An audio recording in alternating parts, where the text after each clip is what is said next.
been corrupted, deliberately, systematically, for profit. The platforms that mediate our information were built on an extractive and predatory model. They turned our attention into a commodity and our outrage into their business model. At the Nobel lecture, I called it toxic sludge. This brings out the worst of humanity. They don't connect us, they divide us. And in that division, they've enabled the collapse of cooperation and the rise of illiberal leaders who exploit chaos. As of last year, VDEM pointed out that 72% of the world is now under authoritarian rule. In my country, the Philippines, we lived through this. Disinformation enabled a brutal drug war. It attacked journalists. When I was first arrested in 2019, our top newspaper's headline adapted the Martin Niemöller quote, right? The headline was, "First, they came for the journalists. We don't know what happened next." Well, today, I've won 10 of the 11 criminal charges, the cases filed against me. I joke that the Philippines has now moved from hell to purgatory, and many of you in the West are now moving to hell. Because what happened in my country didn't stay there. That playbook has spread across the world. Last week in Davos, Canada's Prime Minister Mark Carney said this best. We are in the middle of a rupture, not a transition. The old order is not coming back, and that rupture was accelerated by the destruction of our public information ecosystem. We can't solve problems we can't agree exist. We can't cooperate across borders when we can't share the same facts. Now add generative AI, the chatbots that threaten to accelerate this chaos exponentially, floods of synthetic disinformation at near zero cost, AI slop victimizing millions in scams, supercharging the dysfunction in our information ecosystem. Oh yes, and killing our environment because of the resources it needs to run. But we're witnessing something more dangerous. The fusion of state power with the tech oligarchy. The men who control the platforms that shape what billions believe have merged with the men who control governments and militaries. Might makes right is the new operating principle, and they have the tools to manufacture consent or to simply drown out dissent. Just last week, the Nerve released research on how controlling the information ecosystem cements power. The title is Narrative Warfare and the Breakdown of Reality. It showed how in less than a year, what started as a meme became state policy and then kinetic reality in Venezuela. It shows a three-stage funnel. Narrative warfare fragments the shared reality, enabling the dismantling of institutions, clearing the path for corruption and kleptocracy. What happened in Venezuela? Greenland threatened, Minneapolis militarized, wars multiplying, not ending. This is what becomes possible when the battle for information integrity is lost. And while this happens, the clock keeps ticking. Nuclear arsenals grow while arms control collapses. Climate records shatter while the U.S. wages war on renewable energy. The very cooperation we need to survive on AI, on pandemics, on the planet becomes impossible. 85 seconds to midnight. It is ticking, but it can be turned back. Can't leave you depressed. Now is the time to act, right? We need technology platforms redesigned around human rights, not engagement metrics.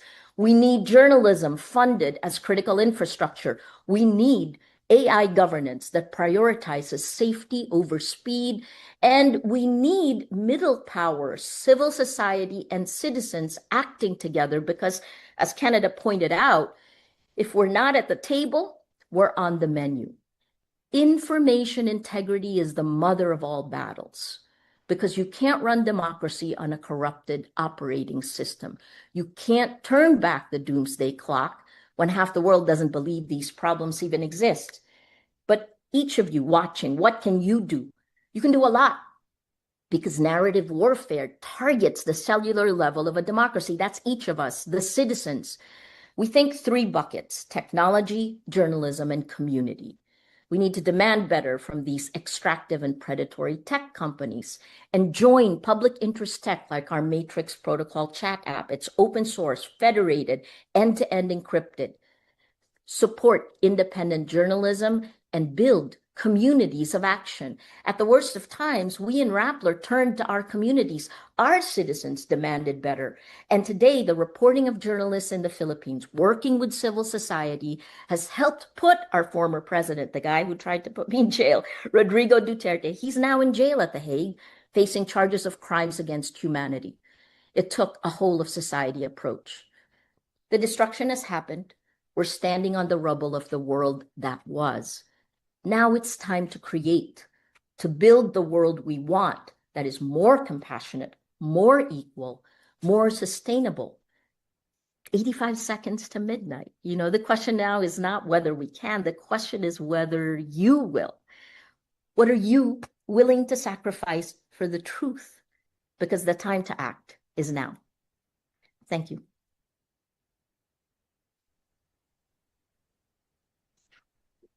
Thank you, Maria, for those powerful remarks.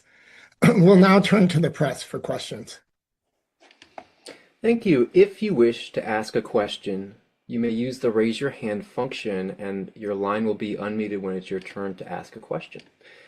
As a reminder, the Q&A period is for reporters only. If you're having issues with your own audio or the raise hand function, you can use the text-based Q&A box and we'll do our best to get to all the questions. Okay, let's take our first question from Sean Tandon at AFP. Sean, please unmute yourself. Hi there, can you hear me? Yes. Thanks for doing this. A couple of you touched on this in the comments, the situation in Minnesota. I was wondering if you could, I know this is global, not just the US, but I was wondering if you could describe how much Trump's first year in office affected your the decision to move the clock. I know last year there was some talk that he's already talking about peace and cooperation, at least rhetorically. Is there a disappointment? Is there to what extent have Trump's actions in the first year of his second term influenced this decision? And so as we've discussed, there are many things that go into the setting of the clock, many different issues. We worry about climate. We worry about the nuclear threat. And of course, we also worry about mis and disinformation. And we mentioned explicitly, we worry about the rise of autocracy and, as Maria eloquently described, sort of the erosion of democracies globally. So all of these things go in. There have been some actions that have made things much worse. There have been some actions that maybe give hope. What we do is we kind of combine all of these things. We don't divide it into what has this person said or done and how does that now. We look at it holistically and then make our assessment. So it's hard to point at any one thing and say this was responsible for 1.3 seconds. Instead, we really try to capture the full sense of the world. And in our assessment, the full sense is bad. We're now jumping 4 seconds, which is a large jump, to 85 seconds, which is the closest it's been ever. So the main message is we should be worried, but there are many things that can be done that would turn back the clock. This is a fundamentally optimistic exercise. The whole point of this is there are ways to turn back the clock. We need to band together and take those actions. It's in all of our interests to do so. Great. Let's take our next. Oh, sorry. Daniel, if I might add, I think in terms of specific actions that we've seen from President Trump, he's repeatedly claimed humanity, and that's rhetoric that we can get behind. The problem is that rhetoric has not matched actions at all. He is, in fact, actively frittering away half a century worth of arms control efforts to keep stability between the two largest nuclear armed nations in the world.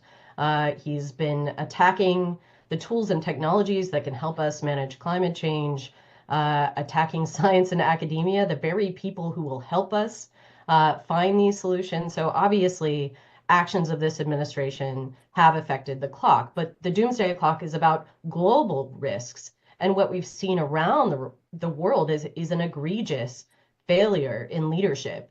No matter the government, a shift towards neo-imperialism, an Orwellian approach to governance will only serve to push the clock towards midnight. Great, and just taking a question that seems like a good follow-up in the Q&A box. How would the Trump administration actually go about negotiating a new deal with Russia to maintain current nuclear limits or further reduce both countries' nuclear weapons? John? Sure. So I don't want to make it sound like this is simple, but this is a piece of low-hanging fruit that the Trump administration should have seized months ago. Vladimir Putin, president of Russia, said that it would be a good idea for the United States and Russia to extend the limits under New START, which would allow each country no more than 1,550 nuclear weapons. Trump at the time says, sounds like a good idea.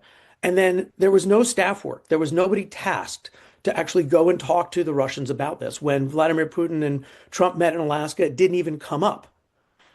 So to be frank, they could agree tomorrow. They could pick up the phone and say, let's just agree politically, we will keep this number and we will exchange data every 6 months as we did under the New START treaty until Russia stopped complying in 2023 to give our intelligence communities the means to verify that information. That would be a basic requirement to move this in the right direction, and it could be done today. Then there are people in the United States government, some of whom haven't been fired, who know how to negotiate these agreements, who know how to verify these agreements, and they should be sent to tasked to work with the Russians every single day until we come up with a new text. It could be at 1,500 weapons, could be at 1,200 weapons, could be at 1,700 weapons, but there needs to be some predictability in how many weapons the United States and Russia will deploy, and then to begin to engage China on the same thing. The reality is, under multiple administrations before Trump, this was the daily work of government and national security, and under Donald Trump, it has ceased. There are no smart people dedicated to protecting the United States working this problem, engaged with our adversaries to try to reduce this danger. And that's what has to change. Great, let's take our next question from the Q&A box. How big of a concern are nuclear weapons in space and a military space race? Steve, you want to take that one? Yes, well, I do think this is a serious concern. And there's rapid technological change in space. The US is now launching more satellites every week than we launched every year 20 years ago. Some of those satellites, like Starlink, are being used to support military operations, such as operations in Ukraine.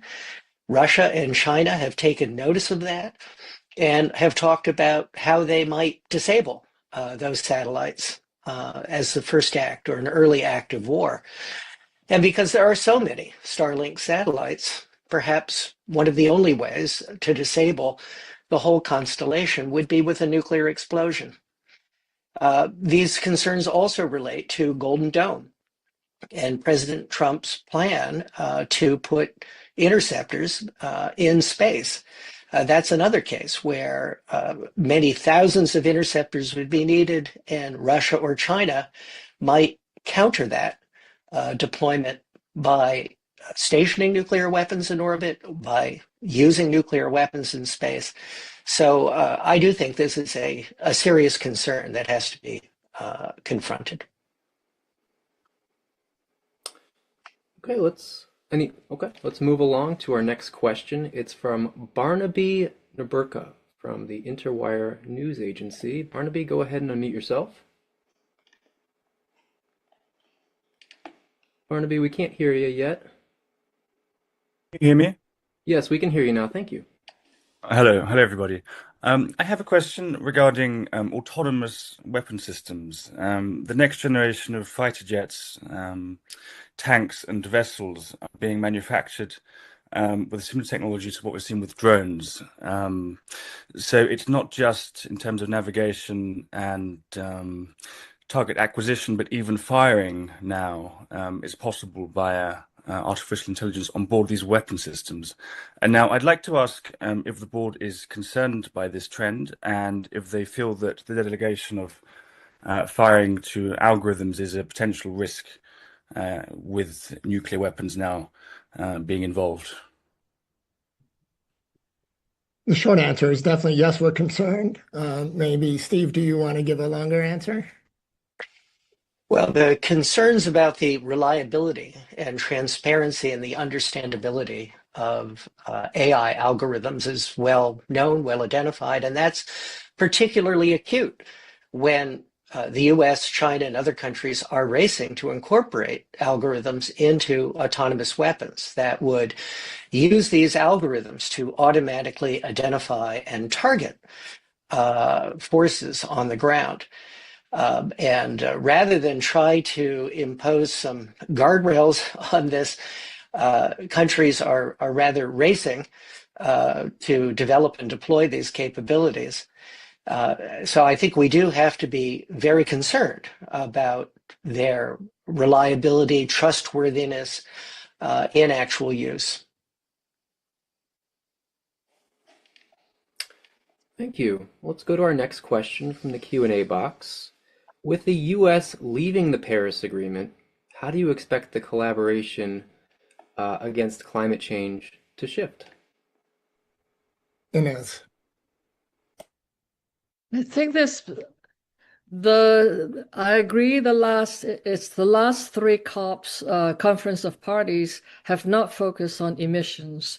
They focused on adaptation and justice, which are all very important. Here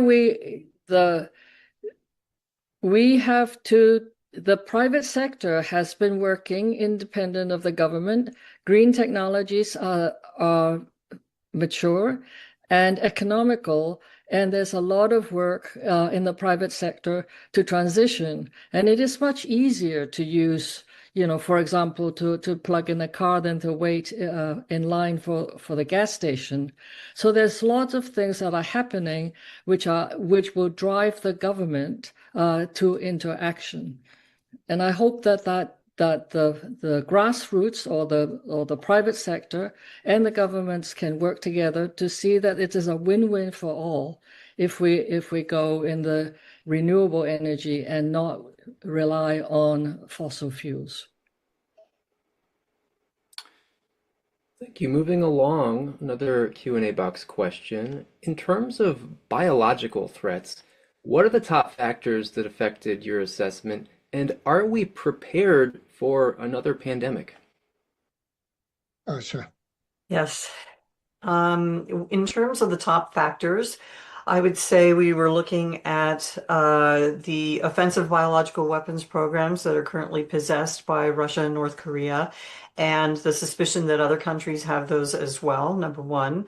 We were looking at the rate of increase in numbers of high-level laboratories all throughout the world, working with very dangerous pathogens and not necessarily putting in all the safety and security requirements that would be needed to do that. Thirdly, we were looking at the continued movement of diseases throughout the world, creating pandemics. It's been quite some time now where we've just been dealing with anywhere from 7 to 10 pandemics at once throughout the world. And then fourthly, as Daniel said earlier, we are looking at increased emphasis on high-level biology to synthesize organisms, to modify organisms, and to create what is now known as mirror life, which has DNA that goes the opposite direction and would be very toxic to all life here on the planet and could destroy it all. We made that assessment, taking all those things into consideration, and move forward with our determination of what the risk would be. And if I could also just add, there is the concern that artificial intelligence could be used to design novel pathogens. Mm-hmm. All right, Going to our next question, it comes from Julia Levy at Northwestern University Medill Climate Change News. Julia, go ahead and unmute yourself. Hi, can you hear me? Yes. Perfect. Thank you so much for speaking with us today. My question is, how in particular can young people mobilize and educate themselves against these threats, such as you mentioned, misinformation, AI, and the coming threats of climate change? And do you have any advice for those who might feel disillusioned to find awareness for these threats or even to start to enact that change? Maria, do you want to start on that? Yeah. Look, I keep saying in the Philippines, it was the young people that led it, right? The first step is really make sure you have facts. And so how do you have a shared reality? You start with yourself and your family and friends, the shared reality you build. Then you bring your community together. We say we build communities of action. The third phase may be to begin working on your leaders. If you're here in America, for sure, you should be doing that. And what does civic engagement look like in today's day and age?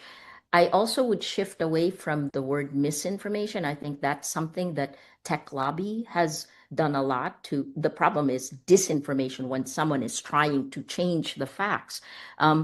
I guess the last part is that the idealism. That's incredibly important at this point in time because this is a moment to create. And I think that's also incredibly empowering for young people.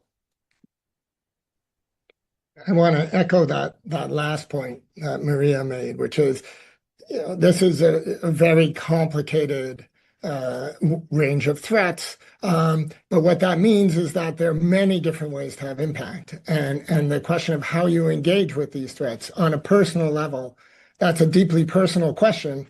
And it depends on your skills and your interests. And if you're an artist, you can make art that is related to this, or scientists can work on the threats and find ways to mitigate, or whatever it is you do, try to bring this on board. These threats impact us all, and find ways carrying that forward and turning that into action is exactly what we need. And it's sort of this next generation, especially, it's their creativity and their passion that's going to help address these threats and carry us through our future.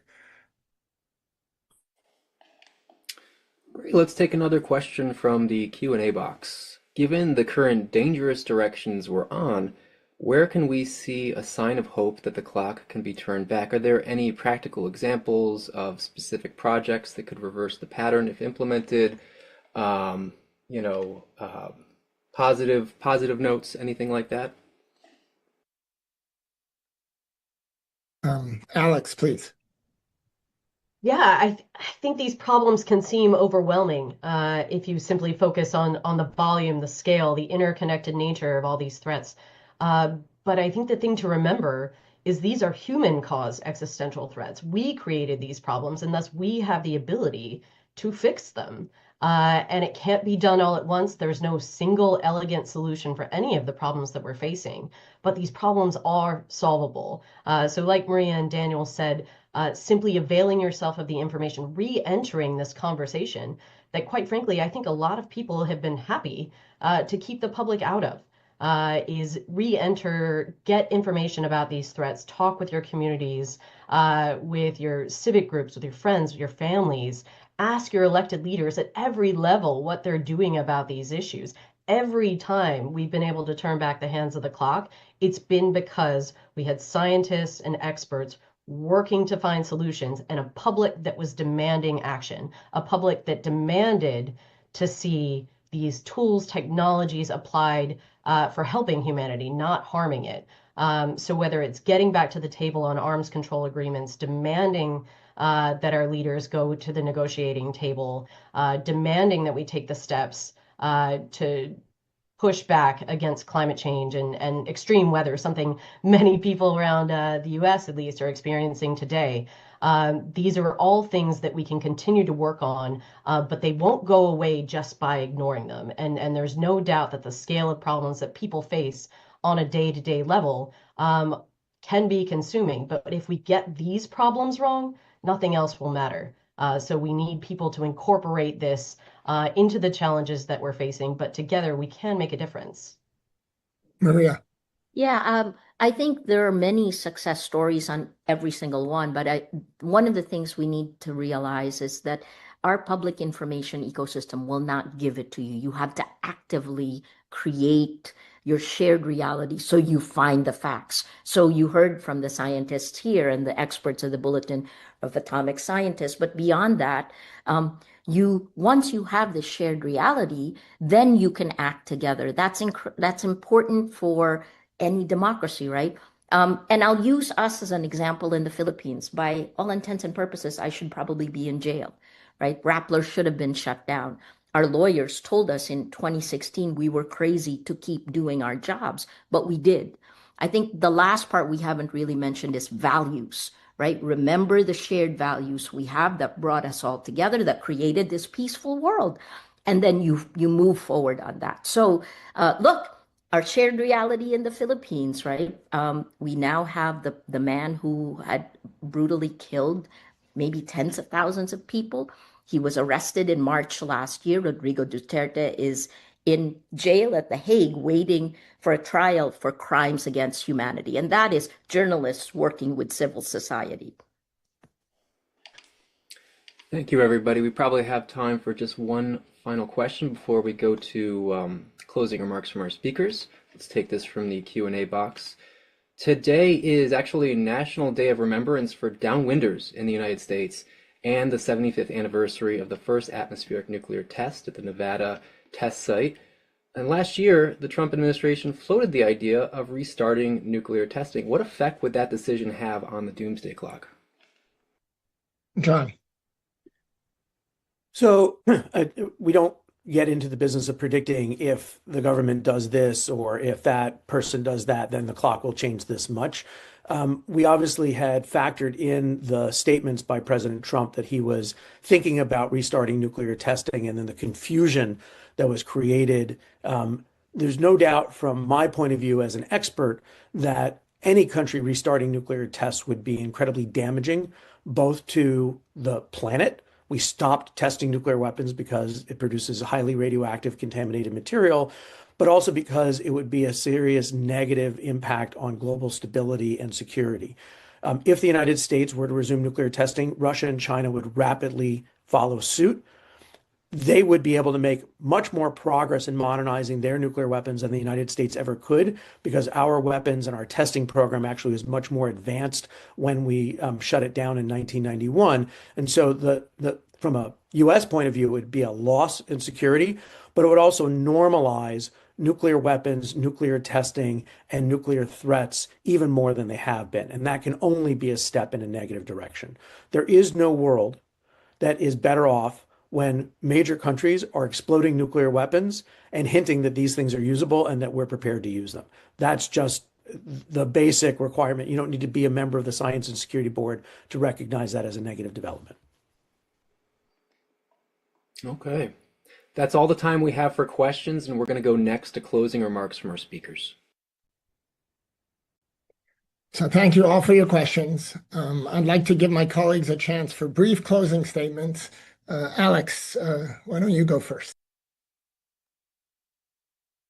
Thanks, Daniel. First, thanks so much to the people around the world that read and support the Bulletin. I'm glad so many people are watching today, and I hope your interest will extend to reading the Bulletin. And for 80 years, we've been connecting the world's leading experts on existential risk directly to the public and to policymakers, including by outlining our relative level of risk via the Doomsday Clock. But it's important to remember that the clock does not predict the future. It illuminates our current reality. The clock has turned back before, and it can again. People around the world, as I said, must demand their leaders combat the risks that threaten us all, or perhaps find leaders that will. For hope and inspiration, look to the brave civil servants, service members, journalists, experts, advocates, artists, citizens that continue to fight every day for a better future. We and they know our current trajectory is unsustainable. While these challenges can seem overwhelming, everyone watching today, everyone around the world has agency. No one can do everything, but everyone can do something. With 85 seconds left to midnight, we have to come together and we have to push for change. Thank you. Thanks, Alex. Steve? The pace of technological change is accelerating in artificial intelligence, autonomous weapons, biotechnology, and in space. Companies and countries are engaged in a headlong race for dominance. Citizens need to demand that their governments do more and cooperate to identify and mitigate the risks of disruptive emerging technologies.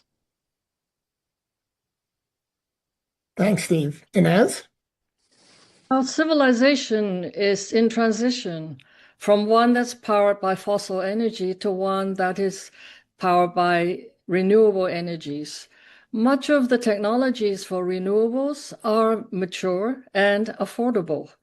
And we just need to fight climate change. Not only do we have to do our own parts, but we need the leadership to work together to implement the solutions on a global scale.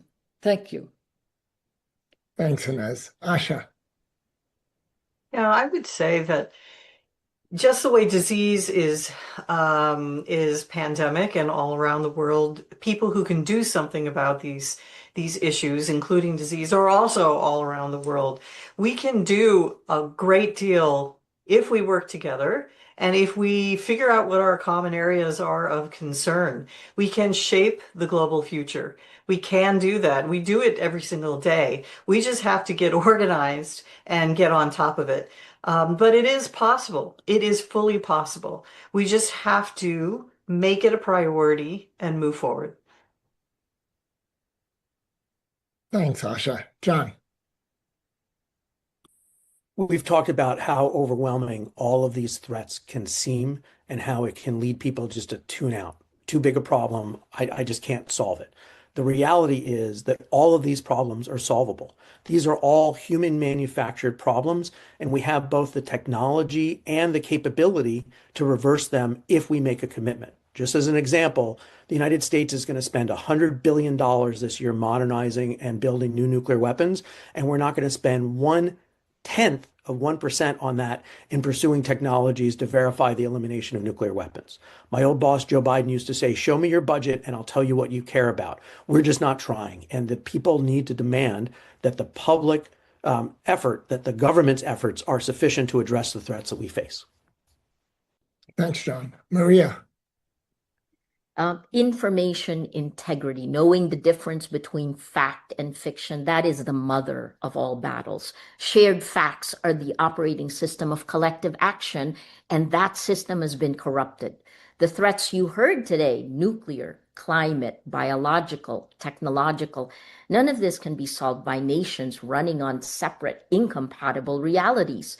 So we fix the operating system and we restore the possibility of cooperation.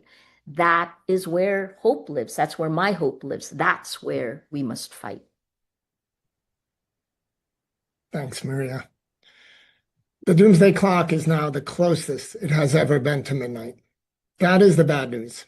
The good news is that we are fully capable of turning back the clock. The clock has moved away from midnight in the past, and it could and must do so again in the future. The tools needed to reduce these existential threats exist. What we lack is international cooperation, political courage, and a global citizen call to action. Every person everywhere has a stake in addressing these threats. To those of you around the world viewing today, let's use the coming year to turn back the hands of the Doomsday Clock. On behalf of the Bulletin of the Atomic Scientists, I thank you all for your time and your attention. We are adjourned.